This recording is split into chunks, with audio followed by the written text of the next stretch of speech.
आतापर्यंत natural radio activity समजून घेतलेला आहे आणि ही जी नॅचरल रेडिओ ऍक्टिव्हिटीचा कन्सेप्ट आहे, तर या नॅचरल रेडिओ ऍक्टिव्हिटीचा जो कन्सेप्ट आहे तो स्पेशली कोणत्या एलिमेंटसाठी अप्लिकेबल असतो? जे हेवियर न्यूक्लियस असतात, त्या हेवियर न्यूक्लियस मधून स्पॉन्टेनियस आणि कंटिन्युअस ऍक्टिव्ह रेडिएशन एमिट होत असतात, अल्फा, बीटा आणि गॅमा रेडिएशन्स. पण आपण काय केलेलं आहे की असेच जे लाइटर न्यूक्लियस असतात, लाइटर म्हणजे हलके न्यूक्लियस ज्यांचा मास नंबर कमी असतो, तर ते स्टेबल न्यूक्लियसला आपण अनस्टेबल न्यूक्लियस मध्येही कन्वर्ट करू शकतो. म्हणजे एखादं स्टेबल न्यूक्लियस असेल तर त्याला आर्टिफिशियली आपण एखाद्या अनस्टेबल न्यूक्लियस मध्ये कन्वर्ट करू शकतो. आणि असं आपण केलेलं आहे, त्यालाच आपण आर्टिफिशियल ट्रान्सम्युटेशन किंवा आर्टिफिशियल रेडिओ ऍक्टिव्हिटी असं म्हणत असतो. आर्टिफिशियल ट्रान्सम्युटेशन म्हणजे काय, की एका स्टेबल न्यूक्लियस पासून स्टेबलही न्यूक्लियस बनू शकते आणि रेडिओ ऍक्टिव्ह न्यूक्लियस बनू शकते. ते झालं आर्टिफिशियल ट्रान्सम्युटेशन. पण आर्टिफिशियल रेडिओ ऍक्टिव्हिटी म्हणजे काय, की एखाद्या स्टेबल न्यूक्लियस पासून रेडिओ ऍक्टिव्हच न्यूक्लियस तयार होत असेल तर त्याला म्हणणार आहोत आपण आर्टिफिशियल रेडिओ ऍक्टिव्हिटी. म्हणून इथे दोन पार्ट आहे, एक आर्टिफिशियल ट्रान्सम्युटेशन्स किंवा ऍटॉमिक ट्रान्सम्युटेशन्स. म्युटेशन म्हणजे चेंज, आपल्याला माहिती आहे आता. म्युटेशन म्हणजे चेंज. आर्टिफिशियली आपण एखाद्या न्यूक्लियस मध्ये चेंज आणू शकतो, बरोबर आहे. आणि एखादं स्टेबल न्यूक्लियस असेल तर त्याला रेडिओ ऍक्टिव्हही बनवू शकतो, तर त्याला म्हणत असतात आर्टिफिशियल रेडिओ ऍक्टिव्हिटी किंवा इंड्यूस रेडिओ ऍक्टिव्हिटी. तर हा जो आर्टिफिशियल ट्रान्सम्युटेशनचा कन्सेप्ट आहे किंवा ऍटॉमिक ट्रान्सम्युटेशनचा कन्सेप्ट आहे, हा रुदरफोर्ड नावाच्या सायंटिस्टनी मांडलेला आहे 1990. म्हणजे एका स्टेबल न्यूक्लियस पासून दुसरं स्टेबल न्यूक्लियस किंवा अनस्टेबल न्यूक्लियस बनवणे. आता असं करण्यासाठी त्या न्यूक्लियसवर मारा करावा लागणार आहे आपल्याला. म्हणजे हाय वेलोसिटी पार्टिकल्स त्यांच्या न्यूक्लियसवर बंबार्डिंग करावं लागणार आहे आणि त्या न्यूक्लियस मध्ये चेंज घडवून आणावं लागणार आहे ना. आणि म्हणून आपण सुरुवातीला आर्टिफिशियल ट्रान्सम्युटेशन किंवा ऍटॉमिक ट्रान्सम्युटेशनची डेफिनेशन समजून घेऊ. The process of conversion of one stable element म्हणजे non radioactive element into another stable element, म्हणजे दुसऱ्या स्टेबल एलिमेंट मध्ये कन्वर्ट करत असतो by bombarding of a fast moving particle. त्यांच्यावर एक फास्ट मुव्हिंग पार्टिकल आपण बंबार्ड करत असतो, लाईक अल्फा पार्टिकलचा मारा करायचा किंवा प्रोटॉन किंवा न्यूट्रॉन्स यांचा मारा करू. Are called as artificial transmutation. जसं एक उदाहरण दिलेलं आहे इथे, नायट्रोजन जे 714 आहे, या नायट्रोजन 714च्या न्यूक्लियसवर बघा, लक्षात ठेवायचं, या न्यूक्लियसवर आपण हाय वेलॉसिटी अल्फा पार्टिकलची बंबार्डिंग करून राहिलो. हिलियम न्यूक्लियस म्हणजे अल्फा पार्टिकल. आणि असं केल्यानंतर एक नवीन न्यूक्लियस तयार होऊन राहिलेला आहे आपल्याला, जे ऑक्सिजन न्यूक्लियस, आणि एक पार्टिकल सुद्धा एमिट होऊन राहिला आहे, हायड्रोजन. तर बघा, तर या प्रोसेसला आपण काय म्हणत असतो, आर्टिफिशियल ट्रान्सम्युटेशन. आर्टिफिशियली एका न्यूक्लियसचं म्युटेशन केलं, आपण चेंज केलं by bombarding high velocity particles on the target nucleus. ज्या न्यूक्लियसला आपल्याला कन्वर्ट करायचं आहे ते झालं टार्गेट न्यूक्लियस. ज्या न्यूक्लियसवर आपण alpha, beta, alpha, proton, neutron हे पार्टिकल मारून राहिलो, बंबार्ड करून राहिलो, त्याला आपण टार्गेट न्यूक्लियस म्हणतो. जे पार्टिकल आपण मारण्यासाठी वापरतात त्याला आता प्रोजेक्टाईल म्हणतात. Alpha particle, proton, neutron, deuteron हे आपण मारण्यासाठी वापरतो त्या न्यूक्लियसवर हाय वेलोसिटी, त्याला प्रोजेक्टाईल म्हणतात. जे नवीन न्यूक्लियस तयार झालं त्याला प्रॉडक्ट न्यूक्लियस किंवा रिकॉइल न्यूक्लियस म्हणतात. आणि जे साईड प्रॉडक्ट तयार झालं त्याला इजेक्टाईल किंवा इमिशन पार्टिकल म्हणतात. लक्ष ठेवायचं आहे. आलं लक्षात? आर्टिफिशियल ट्रान्सम्युटेशनची डेफिनेशन काय? The process of conversion of one stable element into another stable element by bombarding a fast moving particles alpha, proton or neutron is called as artificial transmutations. जे नवीन nucleus तयार होत असते मे बी रेडिओ ऍक्टिव्ह और non radio active. ते तयार झालेलं nucleus radio active बी राहू शकते आणि रेडिओ ऍक्टिव्ह नसू बी शकते. तर यालाच आपण आर्टिफिशियल ट्रान्सम्युटेशन म्हणणार आहोत. म्हणून the new element form in transmutation may be radioactive. जे नवीन एलिमेंट तयार होईल आहे की नाही, जसं इथे ऑक्सिजन 817 तयार झालेला आहे, मे be radio active or non radio active. आता हे जे न्यूक्लिअर रिएक्शन आहे याला न्यूक्लिअर रिएक्शन म्हणत असतात. जसं आपली केमिकल रिएक्शन बॅलन्स असते तशी ही न्यूक्लिअर रिएक्शन सुद्धा बॅलन्स असते. जसं रिएक्टंट मध्ये ऍटॉमिक नंबर जो असतो, इथे जसं 7 + 2 आहे 9, तसं इथे 8 + 1 9 असेल. इथे 14 + 4 18, तर इथे 17 + 1 18. अशी ही रिएक्शन बॅलन्स असली पाहिजे. ऍटॉमिक नंबर रिएक्टंटचे आणि प्रॉडक्टचे बॅलन्स असले पाहिजे आणि प्रॉडक्टचे आणि ऍटॉमिक रिएक्टंटचे ऍटॉमिक मास नंबर सुद्धा बॅलन्स असले पाहिजे. आता ही जी न्यूक्लिअर रिएक्शन्स आहे, एका न्यूक्लियसचं आपण दुसऱ्या न्यूक्लियस मध्ये कन्व्हर्शन करून राहिलो, ट्रान्सम्युटेशन करून राहिलो आर्टिफिशियली, तर त्यांच्यामध्ये जे टर्म आहेत, म्हणजे ज्याच्यावर आपल्याला ज्या न्यूक्लियसला कन्व्हर्ट करायचं आहे, तर त्याला आता कन्व्हर्टेड न्यूक्लियस नाही म्हणायचं, त्याला एक न्यूक्लिअर केमिस्ट्रीमध्ये नाव दिलेलं आहे टार्गेट न्यूक्लियस. काय म्हणतात? Target nucleus. आता हे टार्गेट न्यूक्लियस म्हणजे काय? ज्या न्यूक्लियसला आपण दुसऱ्या न्यूक्लियसमध्ये कन्व्हर्ट करणार आहोत, है ना. आणि म्हणून the nucleus of atom on which fast moving particle projectile particles are strike. ज्याच्यावर आपण फास्ट मुव्हिंग प्रोजेक्टाईल पार्टिकल काय करत असतो? स्ट्राईक करत असतो, is called as target nucleus. त्याला काय म्हणत असतात? टार्गेट न्यूक्लियस म्हणत असतात. क्लिअर झालं? The nucleus on which the fast moving projectile particles are strike is called as target nucleus. इथे टार्गेट न्यूक्लियस कोणतं आहे तुमचं? नायट्रोजन 714 हे टार्गेट न्यूक्लियस आहे. ठीक आहे. बघा आता नेक्स्ट आपल्याला समजून घ्यायचं आहे की यांच्यामध्ये टार्गेट न्यूक्लियस झाल्यानंतर प्रोजेक्टाईल समजून घ्यायचं आहे. तर आता प्रोजेक्टाईल कोणाला म्हणायचं ते समजून घेऊ आपण, आहे की नाही. तर प्रोजेक्टाईल म्हणजे हाय व्हेलॉसिटी पार्टिकल असते, ज्याच्यावर आपण जे बंबार्डिंग करण्यासाठी मारत असतो टार्गेट न्यूक्लियसवर. आणि म्हणून हे जे प्रोजेक्टाईल असतात हे हाय व्हेलॉसिटी पार्टिकल्स असतात, म्हणजेच हाय व्हेलॉसिटी पार्टिकल्स असतात. व्हेलॉसिटी पार्टिकल्स असतात जे आपण टार्गेट न्यूक्लियसवर मारण्यासाठी यूज करत असतो.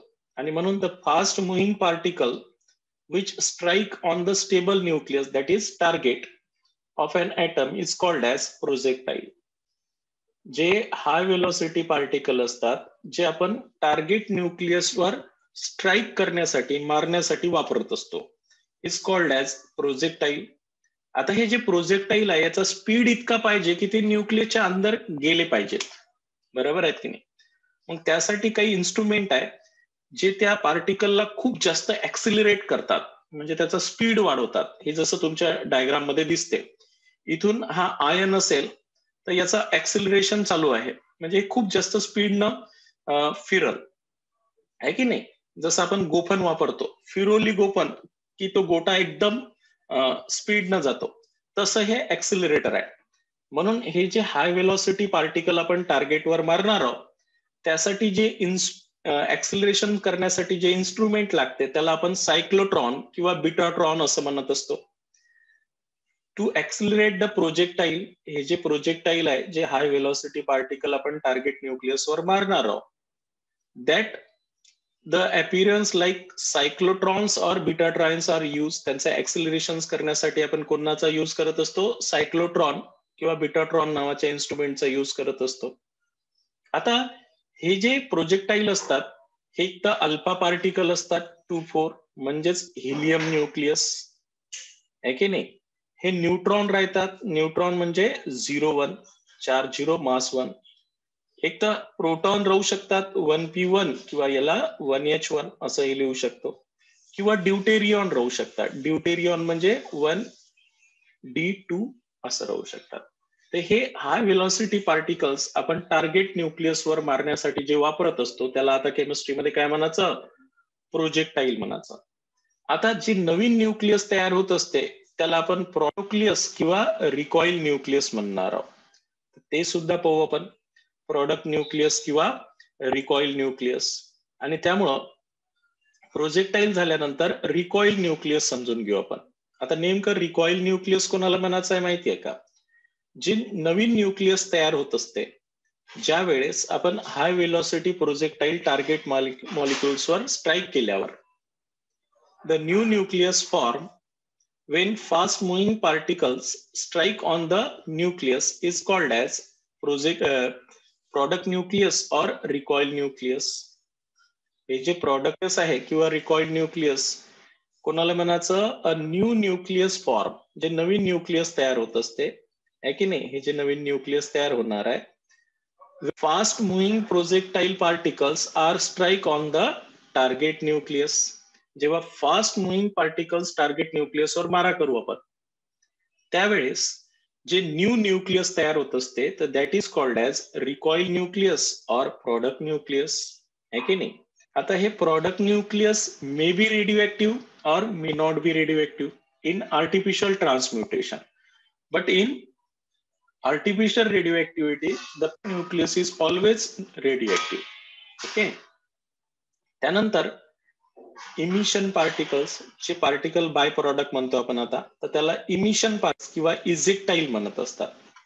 जे प्रोडक्ट न्यूक्लियस तयार झाला की त्याच्यासोबत एक दुसरा पार्टिकल सुद्धा इमिट होत असते, त्याला आपण इमिशन पार्टिकल किंवा इजेक्टाईल पार्टिकल्स म्हणत असतो. मग इमिशन पार्टिकल किंवा इजेक्टाईल पार्टिकल्स कोणाला म्हणत असतात न्यूक्लिअर रिएक्शन मध्ये? A small particle which is emitted, जो स्मॉल पार्टिकल असतो जो एमिट होत असतो. Small particle which is emitted, है ना. Wien fast moving particle strike on the target nucleus, जेव्हा फास्ट मुव्हिंग पार्टिकल टार्गेट न्यूक्लियसवर आपण बंबार्ड करतो त्यावेळेस एक स्मॉल पार्टिकल एमिट होत असते. That emitted particle is called as emission particle or ejectile particle. त्याला इजेक्टाईल किंवा emission particle. That ejectile is proton, तो प्रोटॉन राहू शकते 1p1 किंवा 1h1 असं लिहू शकतो आपण प्रोटॉनला. It may be electrons, it may be positron. Positron same असतो इलेक्ट्रॉन सारखा, फक्त चार्ज प्लस असते, आहे की नाही. तर अशा प्रकारचे ते इजेक्टाईल स्मॉल पार्टिकल्स असतात. अशी ही न्यूक्लिअर रिएक्शन असते. म्हणजे न्यूक्लिअर रिएक्शन जशी केमिकल रिएक्शन असते, आहे की नाही, केमिकल रिएक्शन्स मध्ये आपण सबस्ट्रेट, आहे की नाही, रिएजंट, त्यानंतर इथं कंडिशन्स, आणि मग इथे आपण काय करतो, प्रॉडक्ट प्लस साईड प्रॉडक्ट असं असते की नाही. तर तसंच हे सुद्धा न्यूक्लिअर रिएक्शन असते की टार्गेट न्यूक्लियस, प्रोजेक्टाईल, रिकॉइल्ड न्यूक्लियस आणि इमिशन पार्टिकल असं यांचा प्रकार असतो. क्लिअर आहे मी काय सांगितलं आहे ते? तर हे झालं आपलं न्यूक्लिअर रिएक्शन्स विषयी थोडक्यात इन्फॉर्मेशन. आता टाइप ऑफ आर्टिफिशियल ट्रान्सम्युटेशन किंवा न्यूक्लिअर रिएक्शन्स. न्यूक्लिअर रिएक्शन्स किती प्रकारच्या राहतात, त्यांना आपण रिप्रेझेंट कसं करत असतो? एखादी जर न्यूक्लिअर रिएक्शन असेल तर सुरुवातीला आपण टार्गेट न्यूक्लियस लिहित असतो. काय? Target nucleus. त्यानंतर ब्रॅकेटमध्ये जो प्रोजेक्टाईल असतो तो लिहित असतो आपण. काय लिहित असतो? प्रोजेक्टाईल. त्याच्यानंतर जो इमिशन होणारा इजेक्टाईल, इजेक्टाईल लिहित असतो. आणि फायनली इथे प्रॉडक्ट न्यूक्लियस लिहित असतो. काय लिहित असतो? प्रॉडक्ट न्यूक्लियस लिहित असतो. असं आपण रिएक्शनचे पॅटर्न रिप्रेझेंट करत असतो. जे न्यूक्लिअर रिएक्शन असतात त्यांच्यामध्ये टार्गेट न्यूक्लियस पहिल्यांदा, जो न्यूक्लियस आपल्याला चेंज करायचा आहे त्याला आपण कोणता न्यूक्लियस म्हणतो? Target nucleus. त्याच्यानंतर प्रोजेक्टाईल, जे त्याच्यावर मारण्यासाठी वापरतो. त्याच्यानंतर इजेक्टाईल आणि त्याच्यानंतर रिकॉइल्ड न्यूक्लियस. अशा प्रकारे न्यूक्लिअर रिएक्शनचं रिप्रेझेंटेशन करत असतो आपण. क्लिअर आहे? म्हणून nuclear reactions are represented as target, projectile, emission particles आणि रिकॉइल्ड न्यूक्लियस. जसं एक रिएक्शन आताच घेतली होती आपण, नायट्रोजन 714 प्लस याच्यावर अल्फा पार्टिकलचा मारा केला आपण, तर ही रिएक्शन बॅलन्स करण्यासाठी ऑक्सिजन 817 तयार झाले. 7 प्लस 2 9, आता इथे 1 येईल आणि हे 14 प्लस 4 18, इथं 17 आहे 1, म्हणजे इथे 1p1 किंवा 1h1 असं होईल. तर त्यामुळं आपण या रिएक्शनला रिप्रेझेंट करतो म्हटलं तर नायट्रोजन 714 अल्फा पार्टिकल्स आणि हा प्रोजेक्टाईल आपला प्रोटॉन आहे आणि प्रॉडक्ट न्यूक्लियस आहे 817. असं आपण यांचा रिप्रेझेंटेशन करत असतो. तर this is the representation of nuclear reaction. आता आपण या न्यूक्लिअर रिएक्शन मध्ये जे प्रोजेक्टाईल यूज करतो आणि इजेक्टाईल एमिट होते त्याच्या बेसिसवर न्यूक्लिअर रिएक्शनचे प्रकार पडलेले आहे. Transmutation by particles using alpha particles. आपण अल्फा पार्टिकल्सचा मारा करणारा जे असेल त्याच्या बेसिसवर पहिले ट्रान्सम्युटेशन दाखवलं आहे. अल्फा पी, अल्फा एम आणि अल्फा गॅमा. म्हणजे जेव्हा आपण अल्फा पार्टिकल एखाद्या न्यूक्लियसवर बंबार्ड करतो तर प्रोजेक्टाईल आपला आता इमिशन पार्टिकल्स कोणता राहणार आहे? प्रोटॉन्स.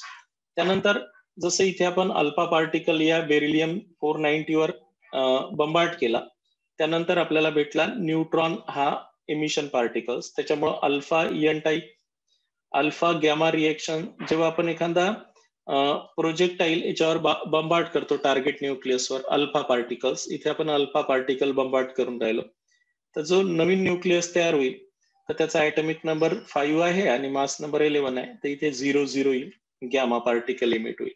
म्हणून याला आपण alpha gamma type of reactions म्हणू. आता आपण जर प्रोजेक्टाईल बदलला, प्रोजेक्टाईल आता मी प्रोटॉन घेतो म्हणून मी इथे प्रोटॉन प्रोटॉन प्रोटॉन घेतला. नंतर अल्फा, न्यूट्रॉन्स आणि गॅमा.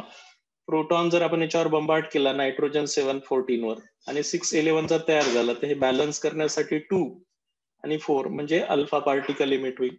आणि म्हणून Alleppey proton alpha, proton neutron, proton gamma टाईपच्या रिएक्शन्स म्हणत असतो. ते ह्या तुम्हाला लक्षात येते. आता कोणत्या टाईपचा पार्टिकल मारा केला तर म्हणजेच त्यांच्यामधून कोणता बाय प्रॉडक्ट निघल हे बॅलन्स करून आपण सांगू शकतो. बरोबर आहे. बॅलन्स करण्यासाठी तुम्हाला ही माहिती पाहिजे की जे इजेक्ट असतात, बघा लक्षात ठेवायचं आहे, ते इजेक्टाईलही महत्वाचे आहे. पॉझिट्रॉन म्हणजे +1 0, electron -1 0, neutron 0 1, alpha particles 2 4, protons 1H1, deuterium 1D2 ह्या टाईपचे तुमचे इजेक्टाईल राहील किंवा प्रोजेक्टाईल पार्टिकल्स राहील. तर ते तुम्हाला बॅलन्सिंग माहिती असलं पाहिजे. त्याच्यानुसार आपण त्यांची टाईप ठरवत असतो त्या रिएक्शनचे. तर असे आपण 4 प्रकारच्या रिएक्शन्स पाहिलेल्या, ज्यांच्यामध्ये प्रोजेक्टाईल आपण कोणता वापरला? अल्फा पार्टिकल्स वापरला. प्रोजेक्टाईल आपण प्रोटॉन वापरणार आहोत. आता प्रोजेक्टाईल आपण हायड्रोजन झाल्यानंतर न्यूट्रॉन वापरणार आहोत आणि प्रोजेक्टाईल ड्यूटेरियम वापरणार आहोत. याच्या बेसिसवर आपण न्यूक्लिअर रिएक्शनचे 4 प्रकार पाडलेले आहेत. बरोबर आहे. म्हणजे न्यूक्लिअर ट्रान्सम्युटेशनचे 4 प्रकार पाडलेले आहे on the basis of the projectile use, है ना. तर ड्यूटेरियम जर वापरला आपण, ड्यूटेरियम म्हणजे 1D1 किंवा 1H2 लिहू शकतात तुम्ही, असं लिहू शकतात, किंवा 1D1 D2 असं लिहू शकता ड्यूटेरियम म्हणजे. इथपर्यंत सर्वांच्या लक्षात आलं असेल मी काय बोलून राहिलो होते. हॅलो. आता बघा, तर आपण जर ड्यूटेरियम जर प्रोजेक्टाईल वापरला तर इथे ड्यूटेरियम याच्यावर जर मारा केला आपण, आहे की नाही, तर या न्यूक्लियसचे कन्व्हर्शन्स एका प्रॉडक्ट न्यूक्लियस मध्ये होते आणि ही बॅलन्स रिएक्शन्स आपल्याला लक्षात आलं पाहिजे. इजेक्टाईल तुमचा अल्फा, इथे न्यूट्रॉन्स हा इजेक्टाईल आहे म्हणून याला deuterium D-N type of reactions म्हणतात. आता फायनली न्यूट्रॉन सुद्धा आपण प्रोजेक्टाईल वापरू शकतो. हा neutron it is the best projectile. Neutron हा बेस्ट प्रोजेक्टाईल आहे न्यूक्लियसवर मारण्यासाठी, because it is not repel by the inside electrons और आउटरमोस्ट ऑर्बिटल इलेक्ट्रॉन्स आणि it is neutral in nature. That's why neutron is the best projectile to strike on the nucleus. न्यूक्लियसवर सर्वात easily strike करणारा जो particles आहे, projectile आहे, तो neutrons आहे, because neutrons are neither repelled by the protons inside the nucleus और outside the electrons, and that's why the neutrons is the best projectile to target the nucleus. तर neutron जर आपण projectile वापरला तर neutron alpha, neutron proton, neutron gamma टाईपच्या reactions. म्हणजे आपण जे न्यूक्लिअर ट्रान्सम्युटेशन्स पाहिलाय त्यांच्यामध्ये अल्फा, त्याच्यानंतर प्रोटॉन, त्याच्यानंतर ड्यूटेरियम, त्याच्यानंतर न्यूट्रॉन्स, असे प्रोजेक्टाईल आपण काय केलेले आहेत? यूज केलेले आहेत, आहे की नाही. आणि यांच्या बेसिसवर आता एमिशन पार्टिकल कोणताही राहू शकते याच्यातली, तर याच्या बेसिसवर आपण काय केलेलं आहे? न्यूक्लिअर ट्रान्सम्युटेशनच्या रिएक्शनचा क्लासिफिकेशन केलेलं आहे. त्यानंतर हे झाल्यानंतर आपल्याला नेक्स्ट समजून घ्यायचं आहे की आर्टिफिशियल रेडिओ ऍक्टिव्हिटी हे तर ट्रान्सम्युटेशन झालं एका न्यूक्लियसचं दुसऱ्या न्यूक्लियसमध्ये कन्व्हर्शन. आता नेक्स्ट आहे आपलं की नेक्स्ट याच्यात आपल्या लक्षात आलं पाहिजे की आपण जे आता artificial or induce radio activity समजून घेणार आहोत. आतापर्यंत आर्टिफिशियल ट्रान्सम्युटेशन समजून घेतलाय जे रुदरफोर्ड नावाच्या सायंटिस्टने मांडलं होतं एका न्यूक्लियसचं दुसऱ्या न्यूक्लियसमध्ये कन्व्हर्शन. आणि प्रत्येक न्यूक्लिअर रिएक्शन्स मध्ये जो टार्गेट न्यूक्लियस आहे, प्रोजेक्टाईल आहे, इमिशन न्यूक्लियस आहे, सॉरी प्रोडक्ट न्यूक्लियस आहे, इमिशन प्रोडक्ट पार्टिकल्स आहे, यांच्याविषयी माहिती केली होती. आता artificial or induce radio activity हे कोण मांडलेलं आहे? इरिन क्युरी आणि फ्रेडरिक जुलियट क्युरी इन 1934. हे मेरी क्युरी आणि पेरी क्युरीचे ची मुलगी होती, त्यांचाच हा फ्रेडरिक जुलियट नावाचा जवाई आहे. आणि त्याच्यामुळे इरिन आणि जुलियट क्युरी यांच्यावर जे आर्टिफिशियल रेडिओ ऍक्टिव्हिटी आहे यांची डिस्कव्हरी यांच्या नावावर झालेली आहे. त्याच्यामुळे आर्टिफिशियल रेडिओ ऍक्टिव्हिटी किंवा induce radio activity is proposed by Irene and Joliot Curie in 1934. आता यांचं म्हणणं आहे की एक जो स्टेबल न्यूक्लियस असतो, बघा लक्षात ठेवायचं आहे, हे जे अल्युमिनियम 1327 आहे, याच्यावर जेव्हा एक हाय वेलोसिटी प्रोजेक्टाईल आपण बंबार्ड करू ते एक नवीन न्यूक्लियस तयार होईल. ते अनस्टेबल असेल, रेडिओ ऍक्टिव्ह असेल, है की नाही, जे आपण स्टारनं डिनोट केलं. आणि म्हणून त्या रेडिओ ऍक्टिव्ह न्यूक्लियस मधून एक पार्टिकल एमिट झाला प्रोजेक्टाईल. त्याच्यानंतर हा जो रेडिओ ऍक्टिव्ह न्यूक्लियस आहे, रेडिओ ऍक्टिव्ह न्यूक्लियस म्हणजे इथे आपण काय करत असतो, एका स्टेबल न्यूक्लियसचं रेडिओ ऍक्टिव्ह न्यूक्लियस मध्ये कन्व्हर्शन करतो. मग तो रेडिओ ऍक्टिव्ह न्यूक्लियस काही पार्टिकल एमिट करून पुन्हा स्टेबल न्यूक्लियस मध्ये कन्वर्ट होत असते. पण ही प्रोसेस स्टॉप करता येते. नॅचरल रेडिओ ऍक्टिव्हिटी स्टॉप नाही करता येत. आर्टिफिशियल रेडिओ ऍक्टिव्हिटी आपण बंबार्डिंग स्टॉप केली की नवीन अनस्टेबल न्यूक्लियस तयार होणं स्टॉप होईल, रेडिओ ऍक्टिव्हिटी फिनॉमिना स्टॉप होईल. आणि म्हणून इथे आपण लाइटर न्यूक्लिया कन्वर्ट करत असतो. एका लाइटर न्यूक्लियसचं रेडिओ ऍक्टिव्ह न्यूक्लियस कन्व्हर्शन करू शकतो, अनस्टेबल त्या न्यूक्लियसला बनवू शकतो.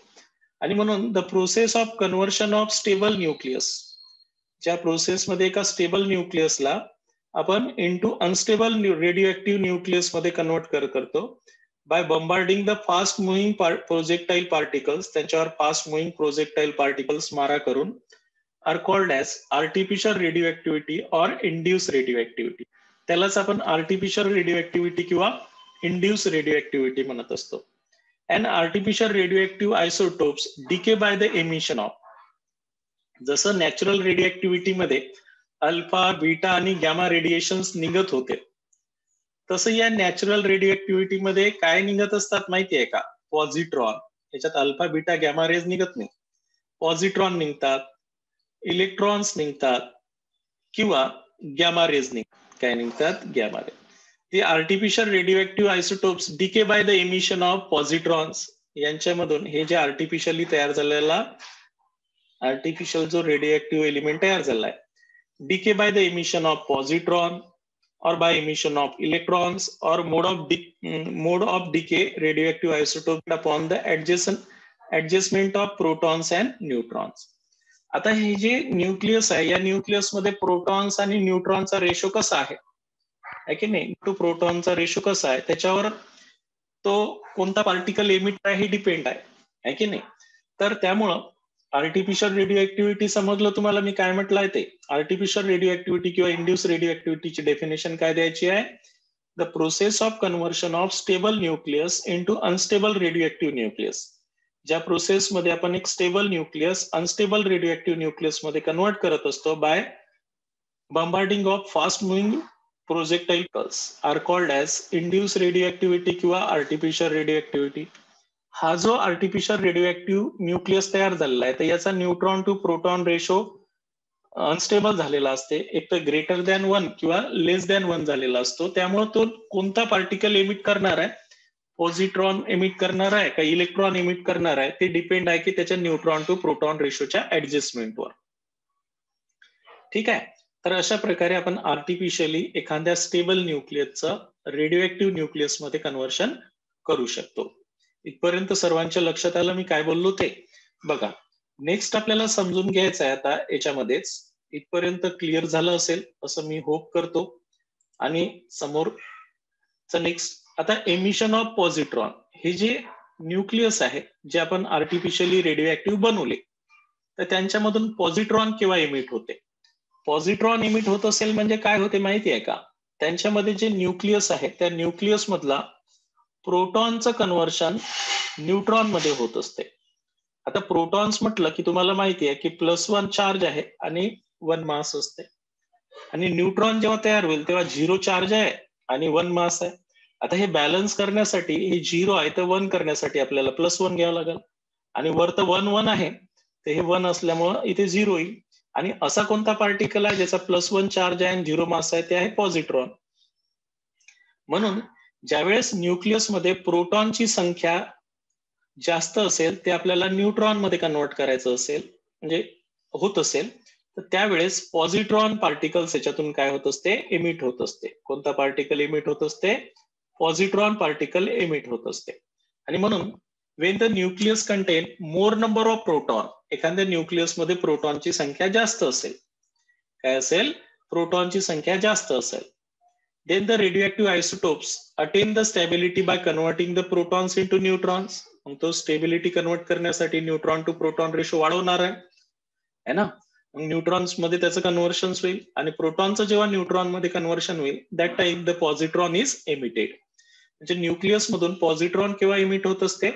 ज्यावेळेस न्यूक्लियस मध्ये प्रोटॉनचं कन्व्हर्शन न्यूट्रॉन मध्ये होत असते, है की नाही? This position proton is emitted from the nucleus as a neutrons is retain. Neutrons काय होईल?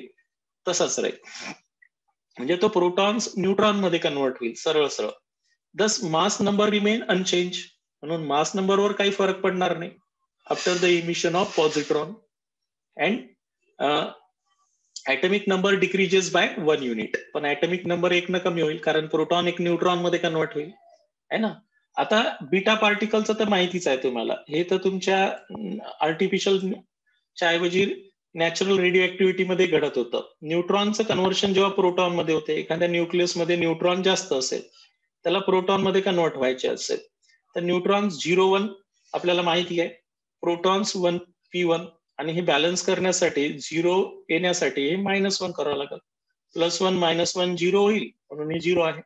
अशा प्रकारे त्याच्यामुळे एखाद्या न्यूक्लियस मध्ये जर न्यूट्रॉनची संख्या जास्त असेल, तर त्या न्यूट्रॉनचं कन्व्हर्शन प्रोटॉन मध्ये जर कन्वर्ट करायचं असेल, तर त्यावेळेस आपण म्हणतो बीटा पार्टिकल एमिट होते, म्हणजेच इलेक्ट्रॉन्स एमिट होत असते, आहे की नाही?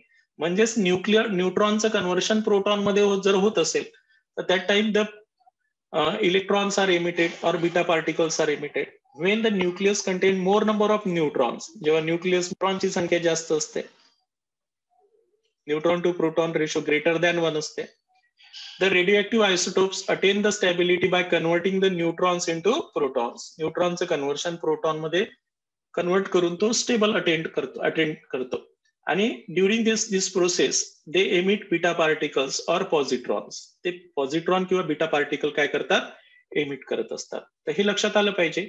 न्यूक्लियस मध्ये प्रोटॉनचं कन्व्हर्शन न्यूट्रॉन होत असताना पॉझिट्रॉन एमिट होते आर्टिफिशियल रेडिओ ऍक्टिव्हिटी मध्ये, आणि न्यूट्रॉनचं कन्व्हर्शन प्रोटॉन मध्ये होत असताना इलेक्ट्रॉन एमिट होत असते किंवा बीटा पार्टिकल एमिट होत असते.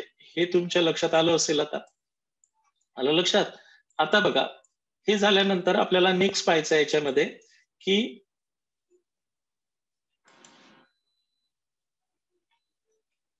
न्यूट्रॉन हा सर्वात बेस्ट प्रोजेक्टाईल आहे. जे आपण जेवढेही प्रोजेक्टाईल वापरत असतो, तर असा क्वेश्चन आपल्याला ऑब्जेक्टिव्ह राहू शकते की यामध्ये सर्वात बेस्ट प्रोजेक्टाईल कोणता राहील बा? न्यूट्रॉन घेतो आपण, त्याच्यानंतर पार्टिकल घेतो, ड्यूटेरियम घेतो, यांच्यापैकी बघा. तर त्याचं कारण असं आहे, आता बघा, the neutrons are electrically neutral. Neutron जो असतो हा इलेक्ट्रिकली न्यूट्रल असतो, आणि so they when they are pass to the projectile, जेव्हा आपण त्याला प्रोजेक्टाईल म्हणून यूज करू, they are deviated by the electrons. जे न्यूक्लियस असते त्या न्यूक्लियसवर पॉझिटिव्ह चार्ज असते आणि त्याच्या भोवताली इलेक्ट्रॉन्स असते. याला जेव्हा आपण प्रोजेक्टाईल म्हणून वापरू, ते इलेक्ट्रिकली न्यूट्रल मॅसिव्ह पार्टिकल आहे, आणि it is not deflected by electrons as well as positively charged nucleus inside the protons, not deviate by the electron as well as protons. तो deviate होत नाही न्यूट्रल असल्यामुळे electrons न as well as thus they can be penetrate the target nucleus readily, त्याच्यामुळे ते nucleus मध्ये easily penetrate होत असतात and bring about the nuclear reactions effectively, आणि easily nuclear reactions करत असतात. Hence they are the best projectile. However, the particles protons are positively charged. जर तुम्ही प्रोटॉन वापरला असता प्रोजेक्टाईल तर या न्यूक्लियस मध्येही पॉझिटिव्ह चार्ज असते, यांच्यामध्ये रिपल्शन झालं असतं है ना. However, the particles protons are positively charged. They are repelled by the protons. Protons ने ते काय केले असते, रिपेल केले असते, and so they are not good projectile for the purpose of bombardment. The order of projectile, जे projectile ची order आहे तर ती या प्रकारची राहणार आहे की नाही. तर सर्वात बेस्ट प्रोजेक्टाईल कोणता राहील तुमचा, न्यूट्रॉन्स राहील. त्याच्यानंतर कोणता राहणार आहे, न्यूट्रॉन नंतर आपण प्रोटॉन घेत असतो, प्रोटॉन 1p1. त्याच्यानंतर ड्यूटेरियॉन राहील आणि सर्वात लेस इफेक्टिव्ह कोणता राहणार आहे, that is the alpha particles. अशा प्रकारे क्लिअर आहे. तर सर्वात बेस्ट प्रोजेक्टाईल तुमचा कोणता राहणार आहे, न्यूट्रॉन्स राहणार आहे. न्यूट्रॉन बेस्ट प्रोजेक्टाईल राहण्याचं कारण काय की न्यूट्रॉन न्यूट्रल नेचरचा आहे. जेव्हा ते न्यूक्लियस मध्ये आपण मारा करू तर त्याच्या भोवतालचे इलेक्ट्रॉन किंवा त्याच्यामध्ये असणारा पॉझिटिव्ह चार्ज न्यूक्लियस मधला ते त्याला रिपेल करणार नाही, आणि म्हणून तो टार्गेट न्यूक्लियसवर इझिली इफेक्टिव्ह चेंज घडून आणल, आणि त्याच्यामुळे न्यूक्लिअर रिएक्शन्स मध्ये द बेस्ट प्रोजेक्टाईल म्हणून कोणाचा वापर केला जाईल, न्यूट्रॉन पार्टिकलचा मारा केला जात असतो. आलं लक्षात सर्वांना. तर अशा प्रकारे हे बेस्ट प्रोजेक्टाईल म्हणून आपण न्यूट्रॉनचा वापर करत असतो. इथपर्यंत सर्वांच्या लक्षात आलं असेल मी काय बोललो ते. आता हे जे डिफरन्स आहे नॅचरल रेडिओ ऍक्टिव्हिटी आणि आर्टिफिशियल रेडिओ ऍक्टिव्हिटी यांच्यामधला डिफरन्स समजला पाहिजे तुम्हाला. तर नॅचरल आणि आर्टिफिशियल रेडिओ ऍक्टिव्हिटी मधला डिफरन्स काय आहे, तर आर्टिफिशियल रेडिओ ऍक्टिव्हिटी आणि natural radio activity. Artificial radio activity spontaneous process आहे, म्हणजे आपोआप घडणारी आहे, आणि नॅचरल रेडिओ ऍक्टिव्हिटी जी आहे, नॅचरल रेडिओ ऍक्टिव्हिटी ही स्पॉन्टेनियस प्रोसेस आहे, ती आपोआप घडत असते. आणि आर्टिफिशियल रेडिओ ऍक्टिव्हिटी आपल्याला जबरदस्तीनं घडवून आणावं लागते, त्याच्यावर न्यूक्लियसवर बंबार्डिंग करावं लागते आहे की नाही, तेव्हाच आर्टिफिशियल रेडिओ ऍक्टिव्हिटी घडत असते. इथे आपण स्टेबल न्यूक्लियसचं कन्व्हर्शन अनस्टेबल न्यूक्लियस मध्ये कन्वर्ट करत असतो, आर्टिफिशियल मध्ये स्टेबलचं कन्व्हर्शन अनस्टेबल. इथं नॅचरल रेडिओ ऍक्टिव्हिटी मध्ये अनस्टेबल न्यूक्लियस स्टेबल न्यूक्लियस मध्ये कन्वर्ट होत असते. आपण डीके सिरीज पाहिल्या 4. In this electron, neutron, positrons are आणि प्रोटॉन्स आर एमिटेड. जे एमिटेड पार्टिकल्स आहेत ते आहे इलेक्ट्रॉन्स, न्यूट्रॉन्स, पॉझिट्रॉन असे पार्टिकल्स याच्यातून काय होत असतात, एमिट होत असतात. प्रोटॉन असे एमिट होत असतात. पण इथे अल्फा, बीटा आणि gamma rays natural radio activity मध्ये. इथे प्रोजेक्टाईलची गरज असते आर्टिफिशियल रेडिओ ऍक्टिव्हिटी मध्ये. इथे प्रोजेक्टाईलची गरज नाही, ते आपोआप रेडिएशन्स निघत असतात, स्पॉन्टेनियस आणि continuous. It is include from the lighter nuclear. हे लाइटर न्यूक्लियरसाठी असते आर्टिफिशियल रेडिओ ऍक्टिव्हिटी, आणि natural radio activity heavier nuclear मध्ये तयार होत असते, म्हणजे हेवियर न्यूक्लियर जे असते ज्यांचा मास नंबर खूप जास्त असतो. Radio active series is not obtain. Artificial radio activity मध्ये रेडिओ ऍक्टिव्हिटी सिरीज नाही तयार होत, डायरेक्ट ते न्यूक्लियस दुसऱ्या न्यूक्लियस मध्ये कन्वर्ट झाला की झाला स्टेबल. पण नॅचरल रेडिओ ऍक्टिव्हिटी मध्ये शेवटी आपल्याला पीबी 82208 पर्यंत किंवा बिस्मथ आपल्याला पाहिलेलं आहे आपण सिरीज, 4 सिरीज तयार होत असतात, नेपच्युनियम, थोरियम अशा सिरीज आहे की नाही. तर या सिरीज मध्ये रेडिओ ऍक्टिव्ह एलिमेंट्स म्हणजे डीके होत असते, म्हणून radio active series is obtain in natural radio activity. A small amount of energy is release in artificial radio activity. Artificial radio activity मध्ये थोडी कमी एनर्जी रिलीज होते, पण जे नॅचरल रेडिओ ऍक्टिव्हिटी असते त्याच्यामधून ट्रिमेंडस एनर्जी रिलीज होत असते, large amount of energy is evolved. This is the difference between the natural radio activity and artificial radio activity.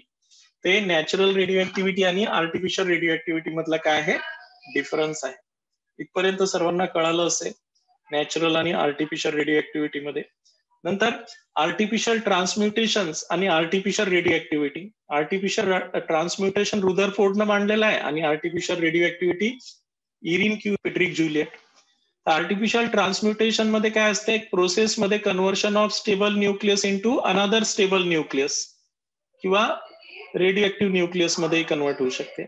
In this process the conversion of stable nucleus into the radio active nucleus किंवा unstable nucleus मध्ये हे फरक आहे. इथे स्टेबलचं stable मध्ये convert होऊ शकते, इथे स्टेबलचं अनस्टेबल मध्ये कन्वर्ट होत असते.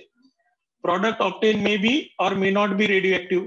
इथे प्रॉडक्ट तयार होणारा जो न्यूक्लियस आहे तो रेडिओ ऍक्टिव्ह बी राहू किंवा नॉन रेडिओ ऍक्टिव्ह बी राहू शकते. The product obtain is always radio active, फक्त रेडिओ ऍक्टिव्हच राहत असते.